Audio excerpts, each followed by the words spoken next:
menetapkan pasangan calon presiden dan wakil presiden terpilih dalam pemilihan umum presiden dan wakil presiden tahun 2019 nomor urut 01 Saudara Insinyur Haji Joko Widodo dan Saudara Profesor Dr. H.C.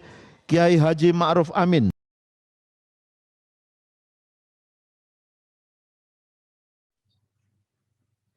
Halo warga, kembali lagi di Bicara HAM. Kali ini masih dalam sesi dalam rangka melihat 2 tahun kepemimpinan Joko Widodo dan Ma'ruf Amin, di mana sebelumnya Kontras telah membuat catatan evaluatif mengenai sejumlah hal untuk menguji sejauh mana negara ini sudah dilakukan dengan prinsip demokrasi, hak asasi manusia, dan rule of law.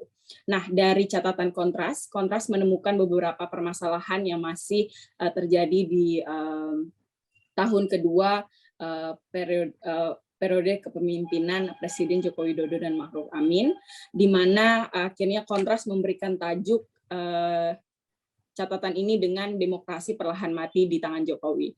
Nah, hal itu kami lihat dari berbagai situasi kebebasan sipil yang kian memburuk, lalu makin masifnya serangan terhadap pembela HAM, lalu negara yang abai terhadap penyelesaian kasus pelanggaran HAM berat masa lalu, pendekatan represif di Papua yang minim koreksi, lalu juga minim komitmen terhadap instrumen hak asasi manusia internasional. Dan hari ini kita akan membahas mengenai permasalahan mengenai nihilnya partisipasi dalam pembuatan regulasi di tahun kepemimpinan Jokowi Ma'ruf Amin. Nah, terkait dengan minimnya partisipasi publik dalam pembuatan regulasi, kita bisa lihat nih kawan-kawan, di mana dalam kurun waktu 2 tahun ini yang kita hidup bersama pandemi COVID-19 dengan penuh keterbatasan akhirnya menjadi momentum untuk pemerintah mengesahkan banyak regulasi-regulasi yang cenderung ditolak oleh warga negaranya. Misalnya di tahun pertama kita bisa lihat bahwa pemerintah mengesahkan undang-undang perubahan Minerba, lalu undang-undang Omnibus Law Cipta Kerja, lalu juga revisi undang-undang Mahkamah Konstitusi. Nah, di tahun kedua kita digulirkan dengan wacana perpanjangan masa jabatan presiden 3 periode lewat amandemen Konstitusi 1945. Nah, kita bisa lihat bahwa wacana tersebut sebenarnya belum ada urgensinya untuk dilakukan, tapi penolakan-penolakan yang ada terus ditepis oleh pemerintah. Nah, hari ini berkaitan dengan nihilnya partisipasi publik dalam pembuatan regulasi, yang mana kita juga akan menyegarkan ingatan mengenai penolakan terhadap Omnibus Law Undang-Undang Cipta Kerja. Kita akan membahasnya bersama Kak Jumisi. Kak Jumisi merupakan wakil dari KPBI dan juga wakil dari FSBPI, gitu, Federasi Serikat Buruh Persatuan Indonesia. Sebelumnya aku akan menyapa Kak Jumisi terlebih dahulu, dan Kak Jumisi bisa memperkenalkan diri terlebih dahulu. Halo Kak Jumisi, apa kabar?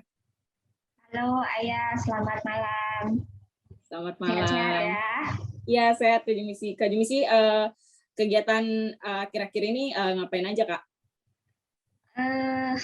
Kuliah masih online, mendampingi anak belajar juga online, tapi ada beberapa tugas sih dari dosen gitu untuk pemantauan PT-UN gitu. Kalau di Serikat ya pendampingan kasus, pendidikan untuk anggota.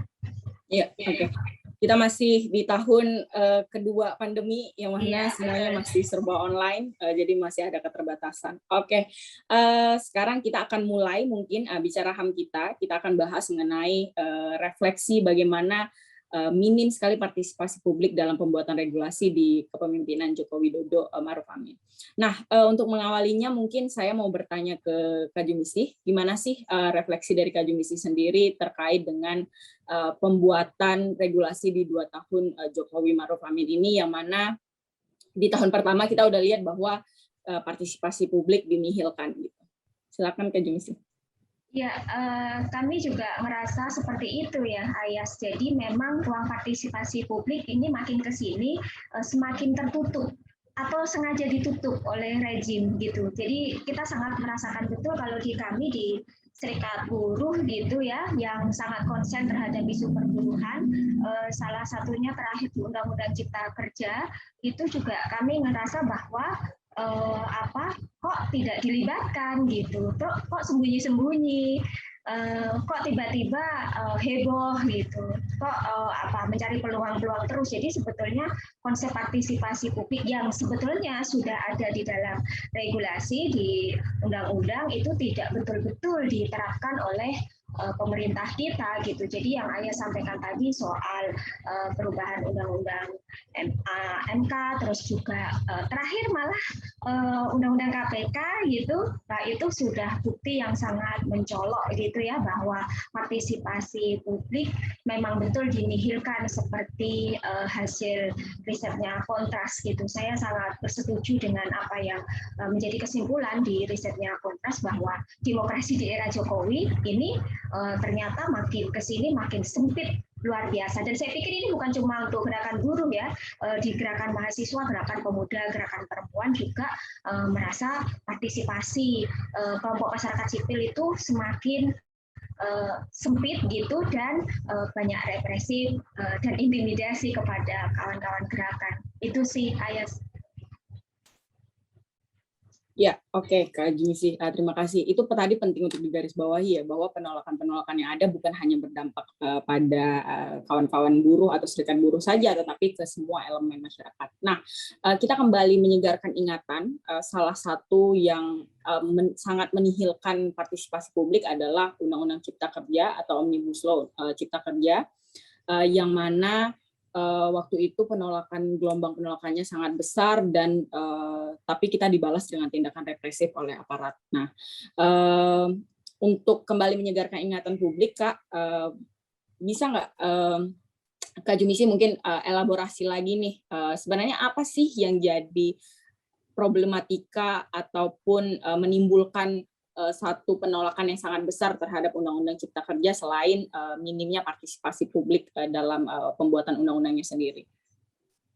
Sebetulnya yang paling berat ya, selain aspek regulasi, itu kan substansi ya. Itu kan luar biasa sekali undang-undang ini disusun, yang Jokowi sampaikan dalam pidatonya adalah untuk menciptakan lapangan kerja gitu. Tetapi sebetulnya ini bukan untuk menciptakan lapangan kerja, tetapi untuk semakin membuat buruh tidak sejahtera gitu. Jadi kalau di klaster ketenagakerjaan ya, karena ada banyak klaster di dalam Undang-Undang Cipta Kerja, di klaster ketenagakerjaan itu sangat yang pertama adalah terkait dengan upah. Itu bagaimana upah itu benar-benar akan dikontrol oleh nasional, dan partisipasi serikat buruh di Dewan Pengupahan itu dinihilkan. Yang kedua adalah soal status hubungan kerja, yang itu menjadi sangat longgar, menjadi sangat fleksibel.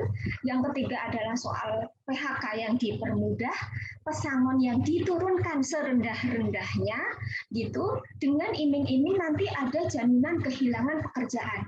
Makanya dalam propaganda kami sampaikan, kita tidak butuh jaminan kehilangan pekerjaan, yang kita butuhkan adalah jaminan kepastian kerja. Itu saya ulang berkali-kali supaya publik ngeh bahwa itu tuh sebetulnya sebutan yang sangat-sangat kecil gitu ya, jaminan kehilangan pekerjaan yang itu berupa nominal sangat kecil, dan itu pun dia harus anggota BPJS gitu, dan tidak semua buruh di Indonesia menjadi anggota BPJS. Itu benar-benar sangat bias gitu. Juga soal pembungkaman demokrasi di serikat buruh itu juga nyata di dalam Undang-Undang Cipta Kerja. Kan serikat buruh itu kami yakini sebagai alat untuk berjuang, sebagai alat untuk membuat teman-teman buruh kita semua cerdas untuk tahu bagaimana cara berhimpun menyusun kekuatan. Tetapi itu pun dikekang oleh regulasi yang ada gitu, dan ternyata pas sudah disahkan 5 Oktober gitu, wah memang benar-benar itu secara redaksional pasal itu seperti itu ternyata gitu. Jadi selain aspek yang tadi Ayah sampaikan ya, secara substansi itulah yang menjadikan buruh sangat-sangat marah, dan itu dihadapi dengan represif. Dan pada saat kita rakyat melakukan aksi demonstrasi ke Istana Negara, kita disekop di Patung Kuda dan kemudian dihantam dengan gas air mata dan pasukan kami teman-teman buruh dan rakyat juga kocar-kacir dan banyak yang terluka gitu, dan pemerintah bilang bahwa kalian ini ngajakin rakyat yang tidak tahu apa-apa gitu, kenapa pelajar diajak-ajak gitu kan.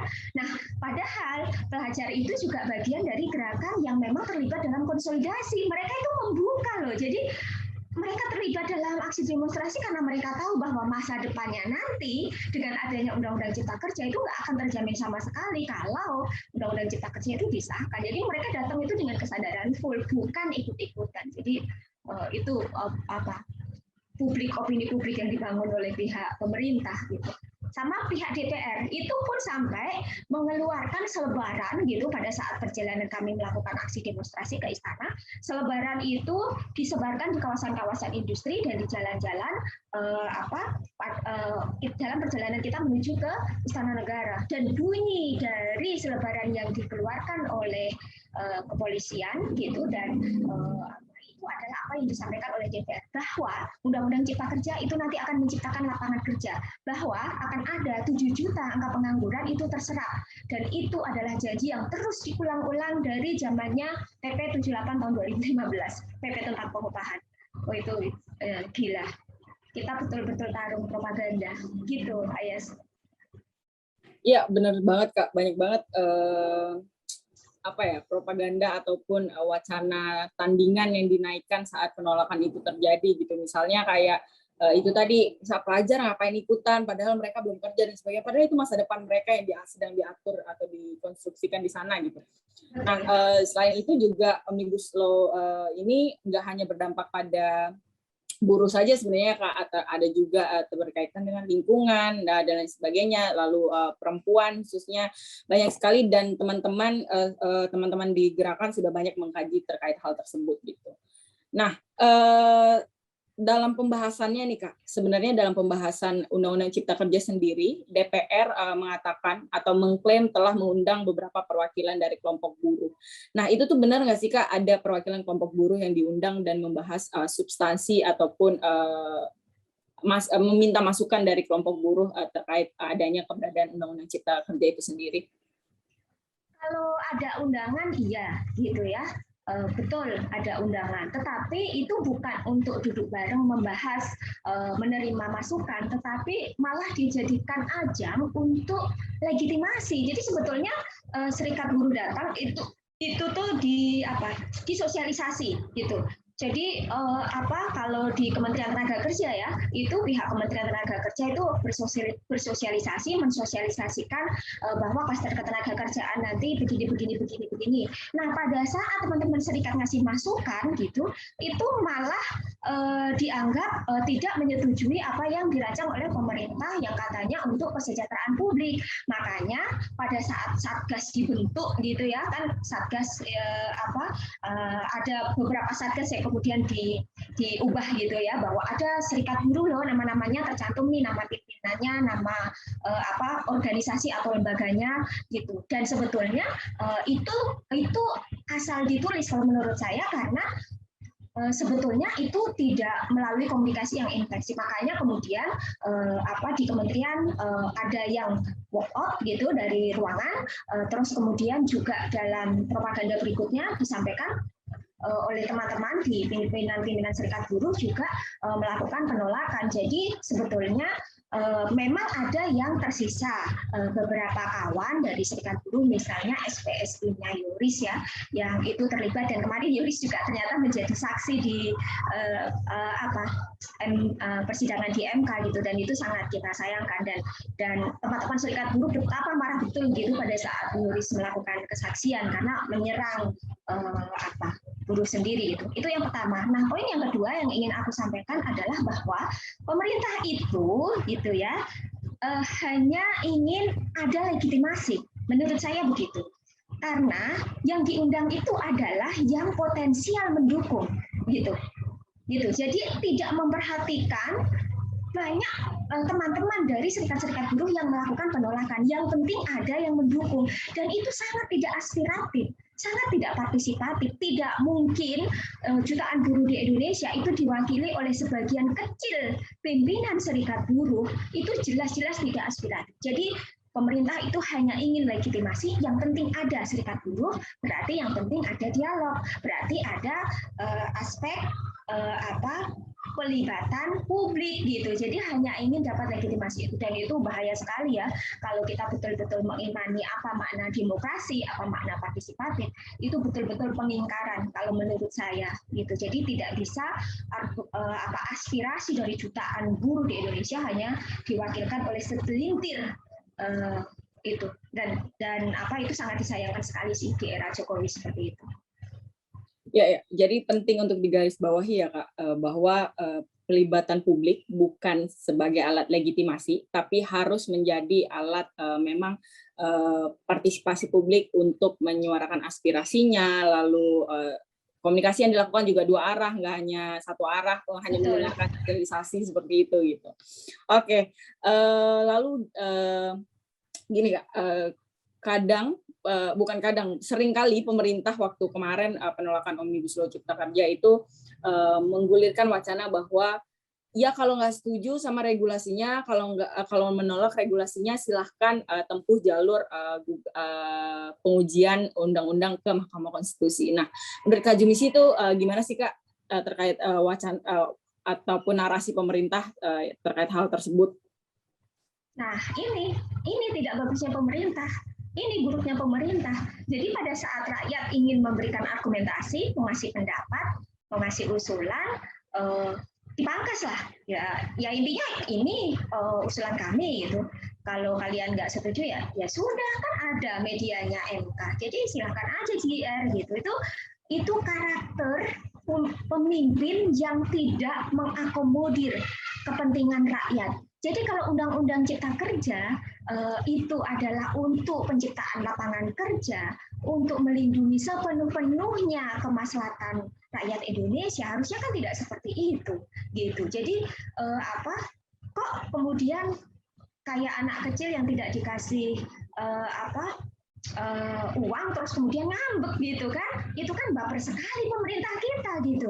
Loh, ini mimpin negara loh gitu, yang ada 270 juta rakyat Indonesia gitu, di mana kita itu negara hukum. Jadi kalau hukum sudah dibentuk, dia akan berlaku untuk seluruh rakyat Indonesia. Ini hal yang tidak main-main, tidak bisa hanya diberi jawaban ya sudah, kalau lo nggak mau ya gue ngambek gitu, lo JR aja, nanti ketemu lagi di JR. Itu sangat konyol bagi saya. Jadi sangat tidak menggambarkan bagaimana pemerintah itu aspiratif untuk mendengarkan para pihak, untuk mengakomodir para pihak. Nah, di sini juga kemudian kesimpulannya adalah, ternyata Undang-Undang Cipta Kerja itu adalah sebenarnya undang-undang yang dipakai oleh pemerintah untuk membuka ruang selebar-lebarnya, membuka karpet merah untuk para pengusaha, mempermudah perizinan, kemudian memberi gaji upah murah kepada tenaga kerja,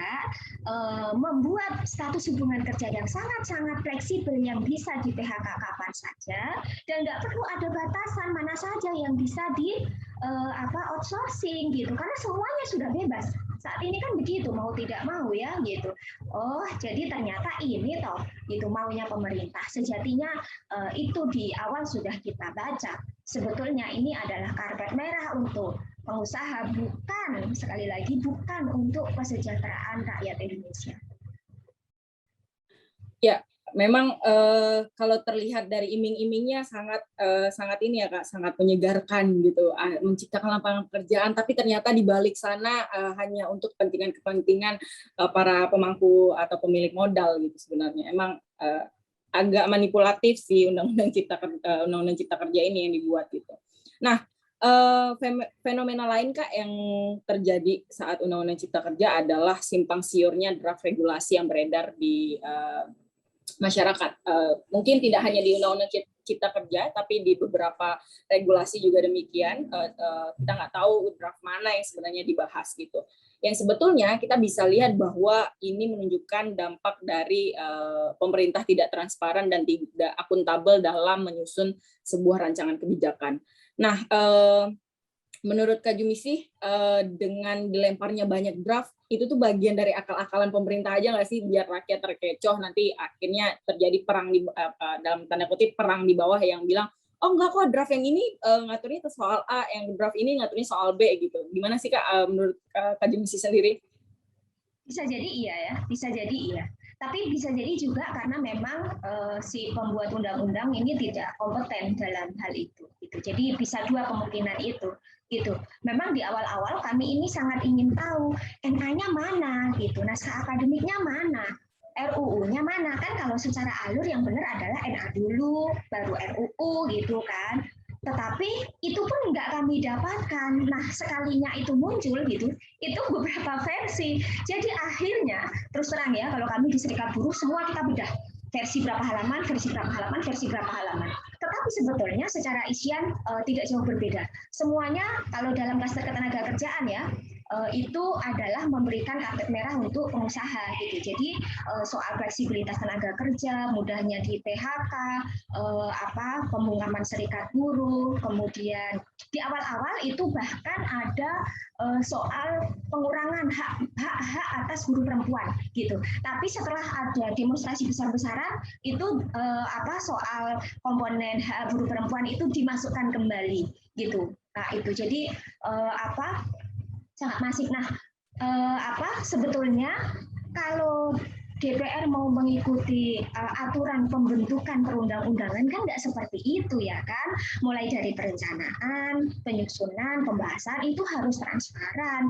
RUU itu harus disebarkan ke publik dan itu hukumnya wajib begitu. Dan karena banyak kesimpang siuran harusnya segera dijawab. Yang ini loh versi kami bukan malah ditutup-tutupi. Di media dia bilang bahwa dari mana kalian dapat versi itu gitu kan, tetapi tidak dikasih tahu versi mana yang sebenar-benarnya kalian bahas gitu. Jadi DPR pun tidak profesional. Yang kedua, sebetulnya saya melihat bahwa kok jadinya eksekutif yang lebih punya power gitu.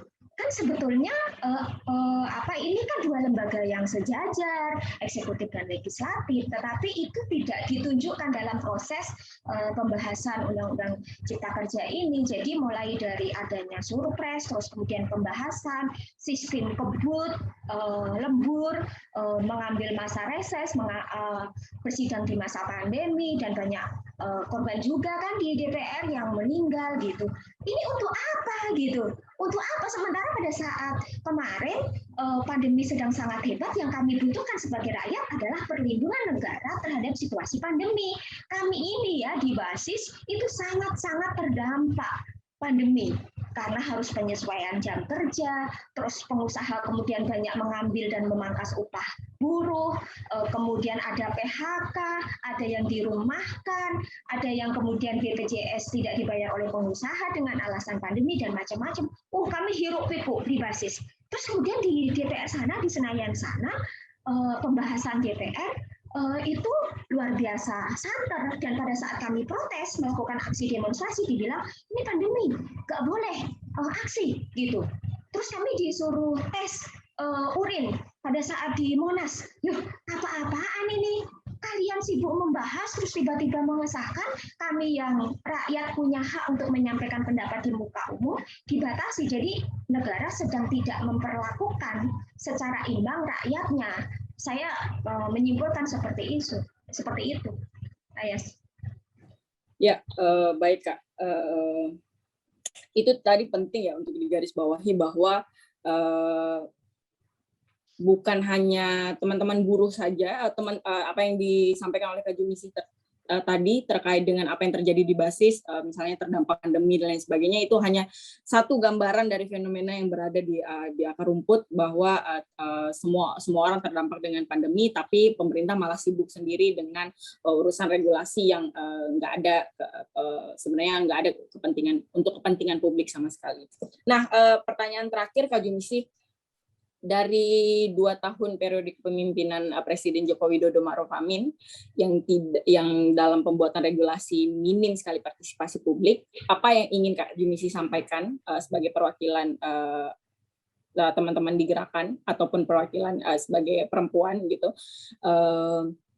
terkait dengan pembuatan regulasi yang tidak ada partisipasi publik, dan harapan ke depannya, karena masih ada 3 tahun lagi jalannya pemerintahan ini gitu, jadi cukup lama, apa yang menjadi harapan dari Kak Jumisi sendiri? Itu mungkin, Kak. Ya, sebelum ke situ aku mau sedikit nambahin juga soal peraturan turunan dari Undang-Undang Cipta Kerja, Ayas.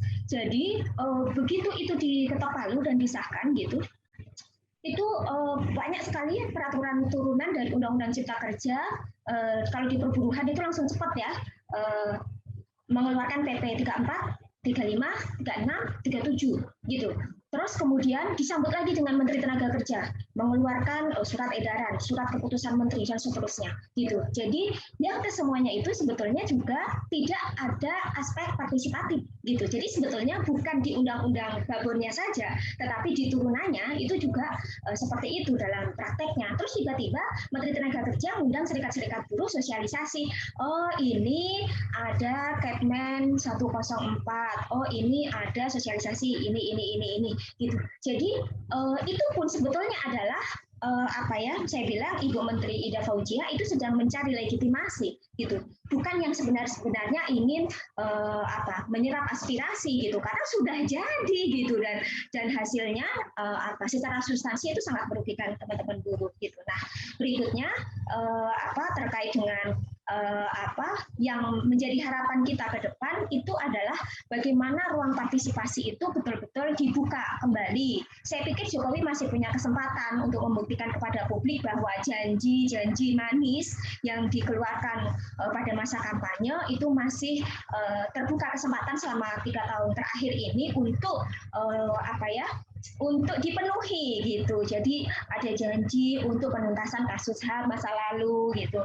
Ada janji untuk menyerap tenaga kerja banyak, ada janji kesejahteraan yang meningkat, ada janji pertumbuhan ekonomi dan seterusnya gitu. Saya pikir ini adalah kesempatan bagi pemerintah gitu untuk mewujudkan itu, dan saya yakin kalau Jokowi itu mampu. Persoalannya adalah mau atau tidak mau gitu. Jadi itu lebih ke kehendak orang nomor 1 di RI gitu saat ini, kehendaknya mau atau tidak gitu. Kalau soal mampu dan tidak itu kan soal kita yang punya sumber daya yang sangat melimpah gitu di kita. Kemudian untuk teman-teman di gerakan, saya pikir walaupun kondisinya saat ini tantangannya lebih besar dengan adanya Undang-Undang Cipta Kerja yang bukan hanya berdampak terhadap teman-teman buruh gitu, konsolidasi harus lebih masif. Kita tidak punya pilihan lain ya dalam situasi yang semakin terdesak gitu, kan itu sengaja dikondisikan oleh pemerintah, rakyat, gerakan rakyat gitu, itu semakin didesak terus-menerus oleh regulasi, oleh represivitas, oleh intimidasi, oleh undang-undang ITE dan macam-macam gitu. Tetapi sungguh pun begitu, kita harus meyakini bahwa gerakan rakyatlah yang menjadikan kita untuk membesarkan apa yang menjadi poin-poin dari tujuan perjuangan kita. Nah, sebetulnya kalau berkaca dari pengalaman gerakan buruh gitu, dan saya pikir bukan cuma gerakan buruh ya, pengalaman bahwa kemenangan-kemenangan itu sebetulnya adalah berangkat dari gerakan gitu ya. Misalnya tahun 2012 dengan gerakan Grebek Pabrik gitu, itu bisa puluhan ribu orang dengan status karyawan outsourcing bisa diangkat menjadi karyawan tetap gitu ya. Itu gerakan rakyat gitu. Kemudian di tahun 2006 saat Undang-Undang 13 tahun 2003 mau direvisi, itu juga gerakan rakyat gitu. Jadi saya itu kayak menjadi saksi bagaimana betul-betul gerakan rakyat itu memang sanggup membuat perubahan. Walaupun itu tidak mudah. Membangun gerakan rakyat, saya ambil contoh misalnya di pabrik ya sekarang ini, buruh itu di satu sisi ingin berserikat supaya punya alat perjuangan, di sisi lain teman-teman itu terintimidasi gitu.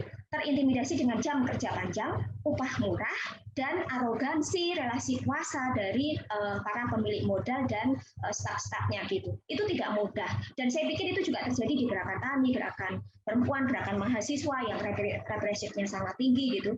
Tapi kita tidak punya pilihan lain. Itulah satu-satunya cara, yaitu membesarkan gerakan. Nah, khusus untuk teman-teman aktivis perempuan gitu ya, yang saat ini juga terdampak terhadap Undang-Undang Cipta Kerja gitu ya. Mari terus berkonsolidasi, terus berbagi pengetahuan dan pengalaman berjuang untuk menguatkan sisterhood gitu, saling bantu, saling menguatkan. Yang pengetahuannya lebih, berbagi pengetahuan itu kepada teman-teman yang pengetahuannya belum mendapatkan pengetahuan yang lain. Jadi bisa imbal balik gitu. Kalau kami di Serikat Buruh itu sangat kaya dengan data, sangat kaya dengan pengalaman-pengalaman lapangan gitu, teman-teman kaum intelektual yang punya data riset dan bisa mengolah itu. Mari sama-sama menggunakannya untuk kepentingan membangun gerakan gitu. Jadi sisterhood itu sangat penting. Tapi ada satu kabar baik hari ini ya, itu soal Kemendikbud yang mengeluarkan regulasi tentang penanganan pelecehan seksual gitu. Dan ada satu capaian bagus gitu, dan untuk teman-teman gerakan perempuan saya mengucapkan selamat gitu, kerja keras yang luar biasa dan sisterhood yang terus terbangun itu ada buktinya, hasilnya. Kemudian terkait dengan situasi HAM yang terus menyempit gitu, nggak ada pilihan lain, kita harus merebut ruang demokrasi gitu. Jadi rebutlah, karena negara tidak akan memberikan itu secara cuma-cuma. Tanpa kita merebut ruang demokrasi itu tidak akan kembali ke tangan kita.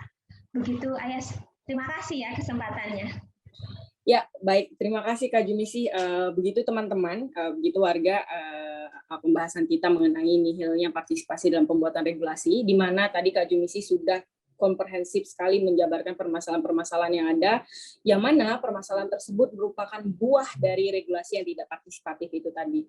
Dan penting kiranya untuk kita garis bawahi tadi, soal ketika pembuatan regulasi penting untuk tidak hanya mencari legitimasi, tetapi gunakan untuk menyerap aspirasi, karena juga berdasarkan peraturan pembentukan perundang-undangan bahwa prinsip keterbukaan atau partisipasi publik diperlukan dalam pembuatan satu regulasi.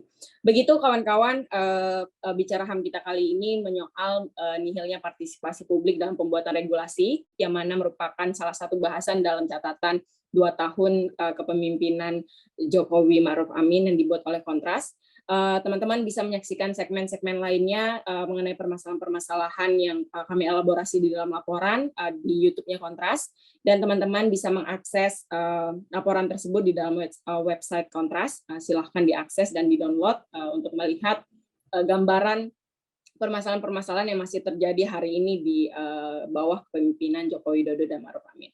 Begitu kiranya dari saya, terima kasih telah menyaksikan Bicara HAM kali ini. Semoga kita dapat bertemu lagi di Bicara HAM selanjutnya. Salam sehat semuanya. Terima kasih Kak Jumisi atas waktunya. Terima kasih, Ayah. Sehat-sehat selalu.